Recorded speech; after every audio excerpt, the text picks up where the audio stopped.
Now, the big news of the week was the senseless killings in Paris.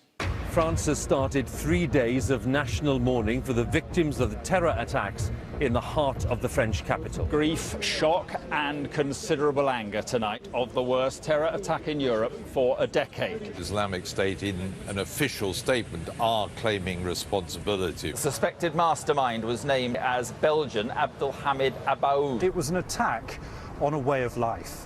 But the Parisians say they will not be bowed. It was so heartbreaking, wasn't it? Do you know what? But don't call the people that did this masterminds.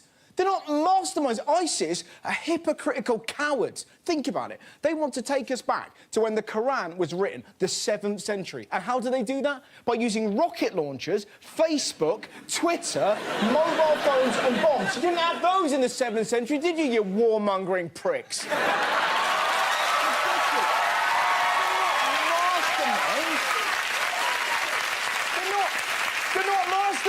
They're ignorant thugs who've hijacked a religion to create fear. Or, to quote Boris Johnson, jihadis are porn-watching wankers. Yes. Now, the other thing that pisses me off is that Twitter was awash with offers of help and defiance, and then right-wing morons tweet this. The Paris attacks were committed by devout Muslims. No, they weren't. ISIS aren't devout Muslims, they're terrorists. They don't speak for Muslims any more than Katie Hopkins speaks for me.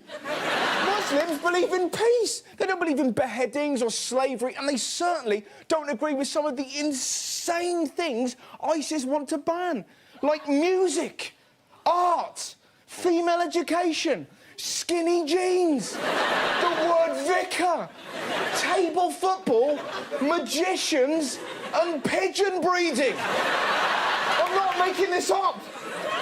ISIS has banned pigeon breeding, claiming that the sight of the bird's genitals is offensive to Islam. Muslims don't care about pigeons' dicks, because no one has ever seen one. It's not like pigeons are wandering around like that. Excuse me. If your nickname is Pigeon Dick, that is not a compliment.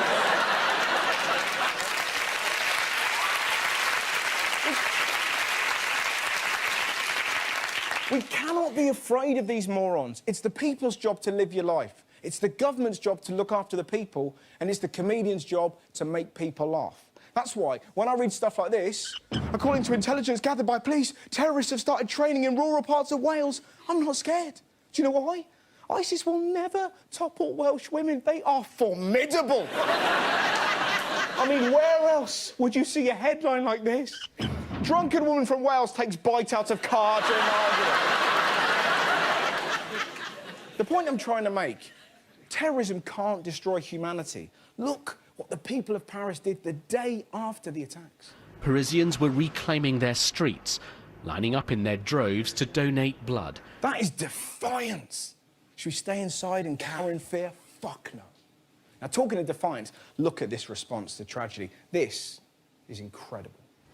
At the Bataclan Theatre, Antoine Larice lost his wife, the mother of his little boy. He wrote, "We are only two, my son and I, but we are more powerful than all the world's armies.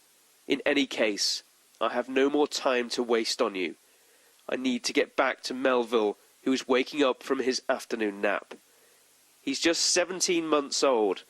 He'll eat his snack like every day, and then we're going to play like we do every day. And every day of his life, this little boy will insult you with his happiness and freedom." Now that is magnificent. So what's been going on? Well, as feared, the Paris attacks are still in the news for all the wrong reasons. Here in the UK, many Muslims say they're worried about a backlash against them in Europe as a result of the attacks in Paris. I'm not surprised Muslims are worried. Some of the reactions to this tragedy have been so moronic. I mean, did you hear about this? Woman arrested after Facebook post banning Muslims from her beauty salon. Did you see her posts?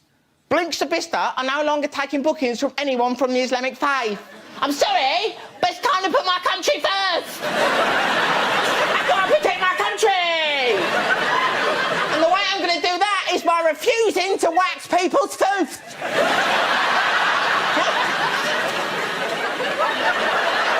People that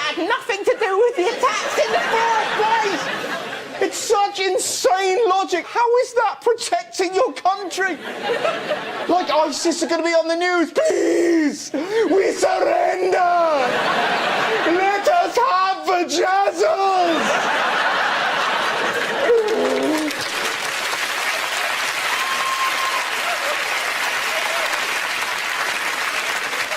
None of this is worth it if we can't have tinted eyelashes. What I want to know, how can you be racist and run a beauty salon? Fake tans must be a nightmare. Come in, madam. Shh. Now get the fuck out of my shop!